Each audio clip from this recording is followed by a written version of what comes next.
Hello everyone, welcome back to Mohammed Shaikh YouTube channel. हमने अपनी इससे पहले वाली वीडियो में कैश रिसिप्ट स्पेशल जर्नल के बारे में पढ़ा कि कैसे हम कैश रिसिप्ट स्पेशल जर्नल्स बनाते हैं, उसमें फॉर्मेट्स कौन कौन से होते हैं, उसमें हम एंट्रीज कैसे पुट्स करते हैं। तो वो सारी चीज़ें हम अपनी प्रीवियस वीडियो में कवर कर चुके हैं। जब हम जर्नल जर्नल बनाया करते थे तो उसमें सारी ट्रांजैक्शन हम रिकॉर्ड कर दिया करते थे, मगर जर्नल जर्नल के बाद क्या स्टेप होता था कि हम जर्नल लेजर बनाया करते थे। तो ये भी तो एक जर्नल है, बस बात सिर्फ इतनी है कि ये स्पेशल है, यानी इसमें सिर्फ कैश रिसिप्ट वाली एंट्रीज आएंगी, मगर है तो ये भी जर्नल।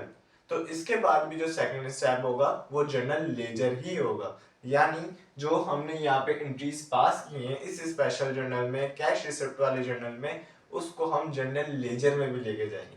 लेजर क्या करता है, बेसिकली सारे अकाउंट्स को सेपरेट कर देता है, उनका बैलेंस बना लेता है। तो इसको जो हमने अपनी प्रीवियस वीडियो में पूरी ट्रांजैक्शन सॉल्व की थी, इसी को हम जस्ट लेजर में लेकर जाएंगे। कैसे हम उसको लेजर में पोस्ट कर। अच्छा, लेजर में पोस्ट करने से पहले मैं आपको 3 या 4 चीज़ें बताते चलूँ कि जब हम जर्नल जर्नल बनाया करते थे तो उसमें हम सारी ट्रांजैक्शन को जर्नल लेजर में लेके जाते थे, यानी एक एक करके हम सारी उसमें जर्नल लेजर में लेके जाया करते थे। मगर स्पेशल जर्नल से लेजर में ले जाने का तरीका थोड़ा सा डिफरेंट और आसान भी है। जैसे कि अगर मैं ये टोटल की बात करूं 15,05,495, अगर ये टोटल मैं डायरेक्ट कैश का कर दूं कि कैश डेबिट, क्योंकि ये किसका था, डेबिट का, अगर मैं इसको लेजर में भी ले जाके डेबिट कर दूं तो बात तो एक ही है, मुझे हर एंट्री अलग अलग करने की जरूरत नहीं है। इसी तरीके से मैं अगर डिस्काउंट का एक कर दूं कि भाई डिस्काउंट डेबिट 345 से मुझे A130 और 215 का सेपरेट करने की जरूरत नहीं है। इसी तरीके से अकाउंट रिसीवेबल की किसमें कितना आया वो भी मैं एक ही साथ। अकाउंट रिसीवेबल क्या होता है हमारा, जब हम कैश दे रहे होते हैं तो क्रेडिट हो रहा होता है, यानी कम हो रहा होता है, तो 33,840 का एक ही लेजर बना दूं। इसी तरीके से इसका एक लेजर बना दूं। मगर अदर अकाउंट्स पे जब हम आते हैं तो इसका एक ही लेजर नहीं बना सकते, क्योंकि इसके अंदर डिफरेंट डिफरेंट नेचर के अकाउंट्स, डिफरेंट डिफरेंट अकाउंट्स हैं, तो इसका हम एक लेजर नहीं बना सकते। देखें यहाँ पे कैपिटल का जिक्र हो रहा है, यहाँ पे कमीशन इनकम का हो रहा है, और यहाँ पे रेंट इनकम का हो रहा है, मगर आज सारे किसी मैंने अदर्स में आ रहे हैं, तो अदर्स का एक लेजर नहीं बना सकते। फिर इसका आपको क्या करना पड़ेगा, सेपरेट सेपरेट लेजर बनाना पड़ेगा। आप इसके टोटल का लेजर नहीं बना सकते, मगर इन 4 सेक्शन के टोटल्स का लेजर आप बना सकते हैं। तो इसका मतलब हमारे पास टोटल लेजर कितने बनेंगे, 1 2 3 4 5 6 एंड 7, हमारे पास टोटल 7 लेजर्स बनेंगे। मगर देखा जाए जब हम जर्नल जर्नल किया करते थे तो उसमें हमें एक एक करके एंट्री डालनी पड़ती थी लेजर के अंदर, मगर यहाँ पे हमारा काम आसान हो गया, हम सिर्फ यहाँ पे क्या डालेंगे, टोटल्स डालेंगे। ओके, तो अभी हमने कैश रिसिप्ट जर्नल बना लिया, तो जर्नल के बाद जो सेकंड स्टेप होता है वो हमारा होता है लेजर। लेजर हमारे पास मुख्तलिफ टाइप्स के होते हैं, मगर अभी जो हम लेजर बना रहे हैं वो होता है टी लेजर, यानी ये टी की तरह दिखता है। ये देख रहे होंगे आपको सारे टी, ये मैंने पहले से बना के रख लिए जिन जिन अकाउंट के लेजर बनने थे, ये मैं अभी आपको बताता हूँ कि कैसे बनने थे। ठीक है, तो ये टी फॉर्मेट में होता है। तो सबसे पहले तो हम ऊपर हेडिंग डाल देते हैं किसका लेजर बना रहे हैं, किस कंपनी का। ठीक है, वो हेडिंग आ जाती है। उसके बाद हम यहाँ पे इसके ऊपर वो हेडिंग्स डालते हैं जो हमें लेजर बनाने होते हैं। जैसे कि अगर मैं कैश का लेजर बना रहा हूँ तो ऊपर की हेडिंग होगी कैश होगी। तो जैसे कि आपको स्क्रीन पे शो हो रहा होगा, जो कैश रिसिप्ट से नीचे 15,05,495 के वो डेबिट बैलेंस में। ठीक है, तो अभी मैं कैश रिसिप्ट का बना रहा हूँ तो ऊपर हेडिंग क्या दूंगा, मैं कैश की ही दूंगा। ठीक है, और वो जो रिसिप्ट का बैलेंस है वो किसके अंदर है, डेबिट के अंदर है। तो लेजर के भी 2 सेक्शंस होते हैं, ये वाला सेक्शन आपका होता है डेबिट का और ये वाला होता है क्रेडिट का, मगर हम इसको लिखते नहीं है। अगर ये कैश का डेबिट बैलेंस था, कैश रिसिप्ट का डेबिट बैलेंस था, तो लेजर में भी किस साइड पे आएगा, डेबिट साइड पे आएगा। यानी मैं यहाँ पे लिख दूंगा 15,05,495। अच्छा, डेट डलेगी 30 और 9। इसके अंदर रीजन नहीं लिखा जाता, टी फॉर्मेट के अंदर रीजन नहीं लिखा जाता, बाकी टाइप्स के अंदर लिखा जाता है मगर इसके अंदर लिखा नहीं जाता। ठीक है, अच्छा दूसरा हमारे पास लेजर ये सेल्स डिस्काउंट का। हम यहाँ पे अब सिर्फ टोटल्स लिखेंगे। सेल्स डिस्काउंट भी हमारा किसके अंदर था, डेबिट के अंदर था। तो सेल्स डिस्काउंट का बैलेंस था हमारे पास 345, तो उसको भी हम डेबिट के अंदर ही लिखेंगे और हम सेल्स डिस्काउंट का बना रहे हैं तो हेडिंग किसकी देंगे, सेल्स डिस्काउंट की, और डेबिट बैलेंस होगा 345। डेट आप डाल दीजिए 30 और 9, ठीक है।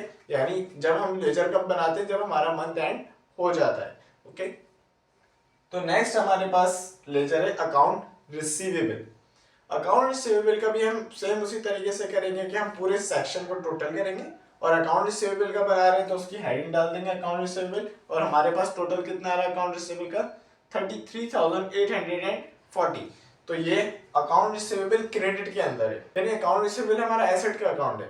तो जब भी हमारे कस्टमर्स हमें पैसे देते हैं तो अकाउंट रिसीवेबल क्या होता है, कम होता है। तो अकाउंट रिसीवेबल जब भी कम होता है तो क्रेडिट होता है, तो इसका बैलेंस भी किसके अंदर होगा, क्रेडिट के ही अंदर होगा। तो अकाउंट रिसीवेबल हमारा क्रेडिट बैलेंस में होता है, तो हम इसको किस साइड पे लिखेंगे, लेजर में भी क्रेडिट साइड पे लिखेंगे। और बैलेंस कितना है इसका 33,840, ठीक है। डेट आप डाल दीजिए 39, ठीक है। अब आते हैं हम सेल्स वाले सेक्शन में। सेल्स में क्या होता है कि जस्ट आपको टोटल सेल्स जो आपने करी वो प्लस कीजिए और उसको जो है इधर पोस्ट कर दीजिए। तो सेल्स भी जब भी आपकी बढ़ रही होती है तो क्रेडिट होती है तो किस सेक्शन पे आएगा, क्रेडिट वाले साइड पे ही आएगा। तो क्रेडिट हो रही है हमारी कितने से, 25,000 से। तो 25,000 हमारी क्या हो जाएंगी, सेल्स क्रेडिट हो जाएंगी, और डेट क्या है हमारी 30 डेट डलेगी, ठीक है। उसके बाद अब हमने अपने चारों सेक्शन बना लिए, जो वो सेक्शंस बनाए जो पर्टिकुलर एक ही चीज के लिए थे। जैसे कि कैश रिसीप्ट में हम सिर्फ वो लिखते थे जो कैश रिसीव हुआ, सेल्स में हम वो अमाउंट लिखते थे जो हमने सेल्स करी, ठीक है। इसी तरीके से अकाउंट रिसीवेबल में वो अमाउंट लिखते थे जो हमें पैसा मिला अपने अकाउंट रिसीवेबल से।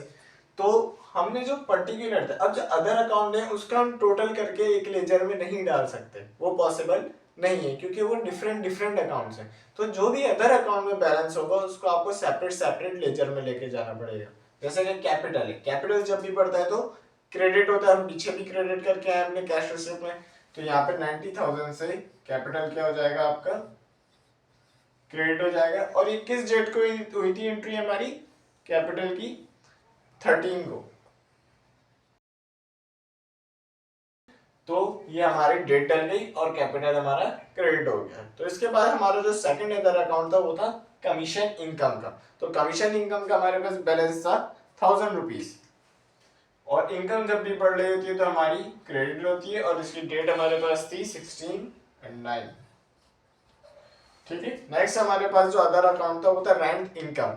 रेंट इनकम क्या होता है, बेसिकली रेवेन्यू होता है, और ये भी हमारा बढ़ रहता था कितने से, 6,000 से।